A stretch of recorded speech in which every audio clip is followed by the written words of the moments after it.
Nah, kita kembali ke Bunda Maria, saudaraku ya.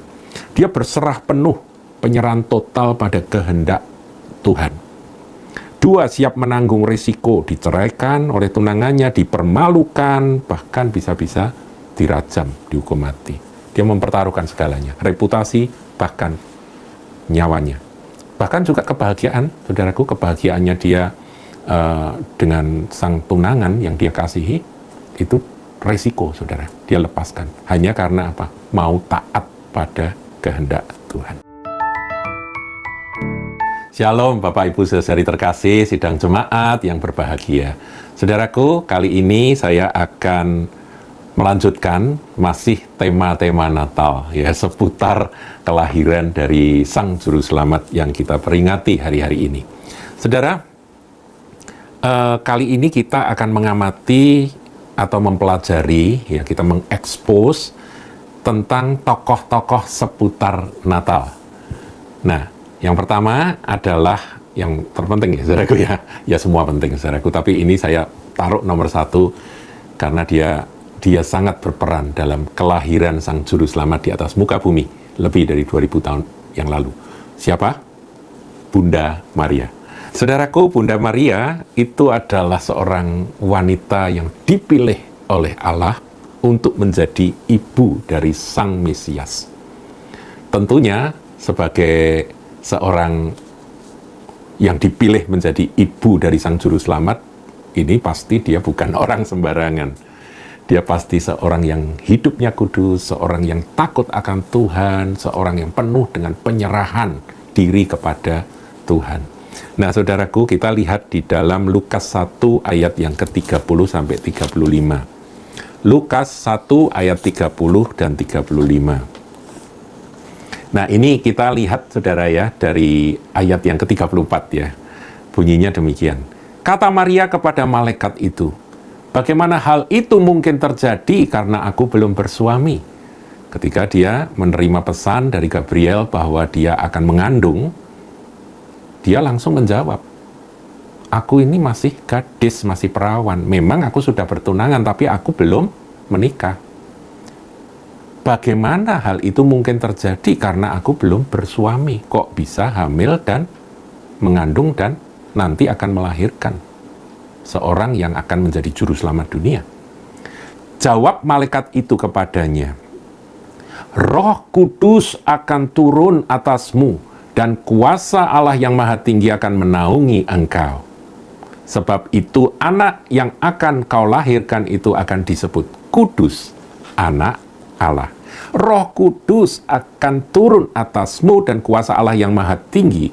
Tuhan Allah kita itu Maha Kuasa. Ya, karena Dia Maha Kuasa, seorang gadis tanpa benih laki-laki dia bisa mengandung. Itu ketetapan Tuhan. Itu ketetapan Allah. Dan itu sudah dinyatakan 700 tahun sebelum peristiwa ini terjadi. Di dalam kitab Nabi Yesaya. Oleh ilham roh yang sama yang membuat Bunda Maria itu mengandung akan bayi Yesus. Roh yang sama itu menguasai Yesaya dan Yesaya menuliskan nubuatan. Nanti kita akan lihat, saudaraku, tapi ini saya lanjutkan dulu ya. Anak yang kau lahirkan akan disebut kudus, anak Allah. Yesus itu disebut anak Allah, saudara. Karena dia manusia, tetapi dia Allah. Disebut anak Allah bukan berarti, saudaraku ya, kita jangan sampai punya pemikiran seperti saudara tiri kita atau saudara sepupu kita. Tidak, saudaraku ya. Anak Allah di sini artinya bahwa dia adalah firman yang menjadi manusia. Disebut anak Allah, ya memang itu sebuah istilah yang paling dekat dengan Allah yang bisa dipakai. Karena dia adalah sosok pribadi yang tersendiri, terpisah sebagai manusia. Dia anak manusia, tapi dia anak Allah. Ya, permainan kata, saudaraku ya. Ya, pernah saya sampaikan di bagian yang lain dari sebuah pengajaran, bahwa anak Allah itu ya Allah, saudara. Seperti halnya anak kuda itu ya kuda. Anak kambing ya kambing, anak harimau ya harimau. Kita nggak bisa bilang anak kuda itu harimau, nggak bisa, saudaraku. Ini bicara hakikatnya. Hakikatnya anak kuda ya kuda, hakikatnya anak harimau ya harimau, hakikatnya anak Allah ya Allah. Karena memang dia adalah Sang Firman yang menjadi manusia. Maka istilah anak Allah ini adalah istilah yang dipakai oleh malaikat Gabriel, dan sejak saat itu memang anak Allah itu menjadi sebuah istilah yang sebetulnya bagi orang Kristen tidak masalah. Saya menyebut Tuhan Yesus engkaulah anak Allah yang hidup. Haleluya, memang demikian. Pengakuan Petrus menyerukan bahwa engkaulah Mesias, anak Allah yang hidup. Pengakuan Petrus ya di dalam Matius yang ke-16, Matius pasal 16.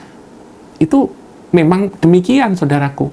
Tetapi pengertian anak Allah itu bukan berarti Allah menikah dengan seorang wanita kemudian punya anak. Tidak demikian.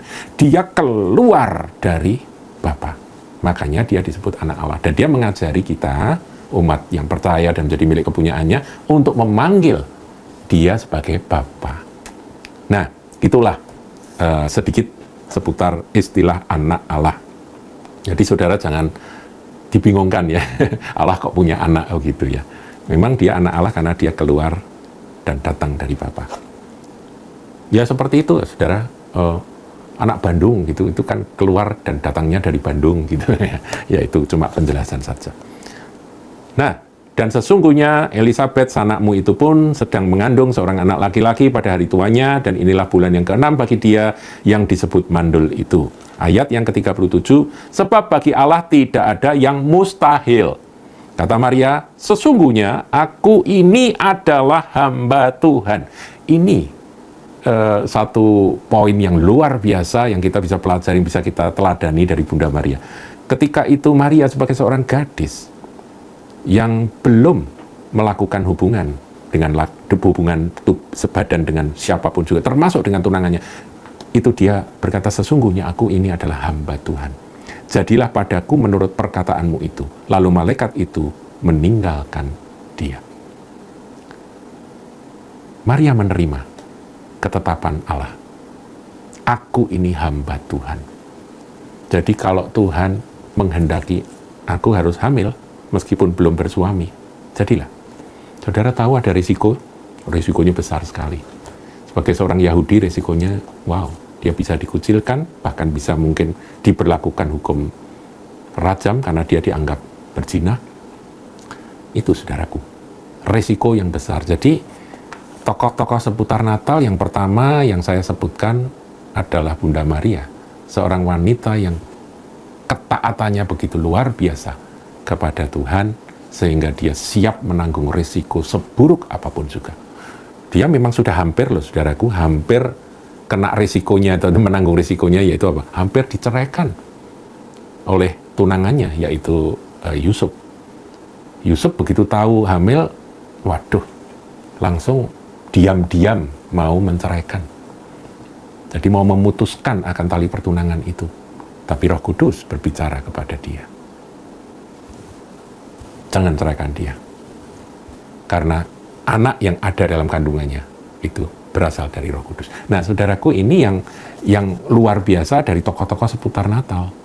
Nah, kita kembali ke Bunda Maria, saudaraku ya. Dia berserah penuh, penyerahan total pada kehendak Tuhan.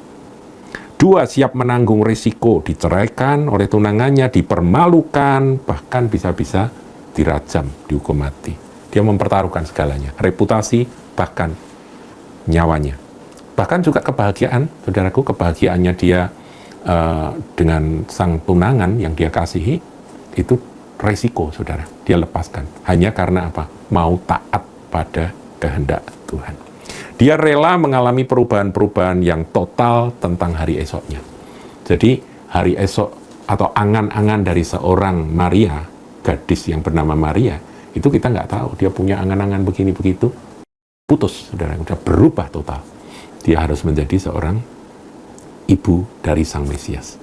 Saudaraku, ini adalah satu teladan yang sangat-sangat luar biasa yang perlu kita petik, kita pelajari dan kita ikuti dari Bunda Maria. Nah, sedikit tentang tadi saya sebutkan bahwa 700 tahun sebelum peristiwa kelahiran Tuhan Yesus itu Nabi Yesaya dipenuhi oleh roh yang sama yang membuat Bunda Maria itu bisa hamil, yaitu roh yang sama, roh Allah yang hidup, Roh Kudus itu berbicara di dalam Yesaya pasal yang ke-7. Firman-Nya berbunyi demikian. Saya kira pada waktu menulis ini, saya pun juga nggak ngerti maksudnya apa. Dia hanya taat pada Roh Kudus yang menyuruh dia untuk menuliskannya. Sebab itu Tuhan sendirilah yang akan memberikan kepadamu suatu pertanda. Sesungguhnya seorang perempuan muda mengandung dan akan melahirkan seorang anak laki-laki dan ia akan menamakan dia Immanuel, yang artinya Allah beserta kita. Allah menyertai akan manusia, Immanuel, itu tandanya ketika bayi itu lahir. Siapa yang akan melahirkan? Seorang perempuan muda yang akan mengandung. LAI menerjemahkan perempuan muda karena dalam bahasa Ibrani dipakai istilah ha'almah. Ha'almah ini memang bisa gadis, bisa. Gadis, virgin itu bisa. Tetapi juga bisa dipakai untuk seorang perempuan muda yang meskipun sudah menikah atau sudah janda. Ha'almah, saudara. Ini kita harus jujur, makanya LAI jujur menuliskan perempuan muda. Nah, tapi abad ketiga sebelum Masehi, ketika para ahli kitab, orang-orang yang memelihara akan kitab suci Perjanjian Lama itu, menerjemahkan ke dalam bahasa Yunani yang menjadi bahasa internasional pada waktu itu, bahasa yang paling banyak dipakai pada saat itu, ketika mereka menerjemahkan, mencari padanan kata ha'almah itu, mereka dipenuhi Roh Kudus, saudara. Mereka dipimpin Roh Kudus, dan mereka akhirnya memakai kata parthenos. Nah, itu ada di dalam Septuaginta. Nah, kata parthenos itu artinya betul-betul anak darah dengan penekanan pada kesucian keperawanannya yang belum pernah disentuh seorang laki-laki. Jadi, bahwa Maria itu betul-betul anak darah yang suci, itu sebetulnya sudah dinubuatkan di dalam Perjanjian Lama, yang kemudian oleh para penerjemah Alkitab ke dalam bahasa Yunani itu dipakai kata parthenos. Jadi mereka tahu bahwa nanti akan ada anak darah yang tanpa laki-laki akan bisa mengandung. Itu oleh pimpinan Roh Kudus mereka sudah secara meraba-raba mereka sudah memahami akan hal itu. Nah, ini proses ratusan tahun, saudara. Dan sampai waktunya ketika benar-benar terjadi, nah kita lihat ya.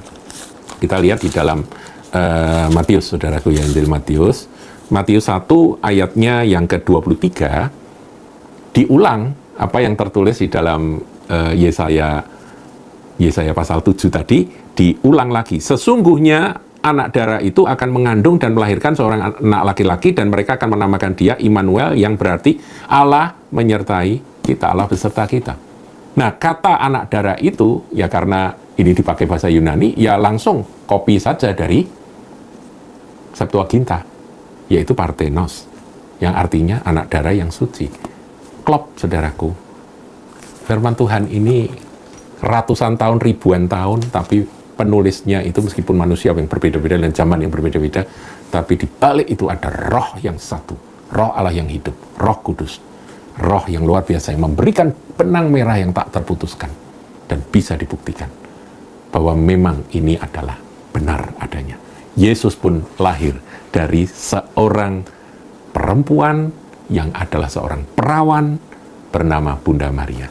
Dan dia lahir dari seorang wanita yang luar biasa. Seorang wanita yang berserah penuh pada kehendak Allah, kehendak Tuhan. Siap menanggung risiko dicerai, dipermalukan, dihukum mati. Rela mengalami perubahan-perubahan total. Mimpi-mimpi pribadi dia buang dan dia menerima kehendak Tuhan terjadi di masa depannya.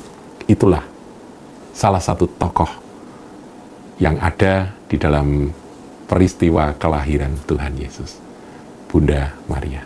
Tuhan Yesus memberkati.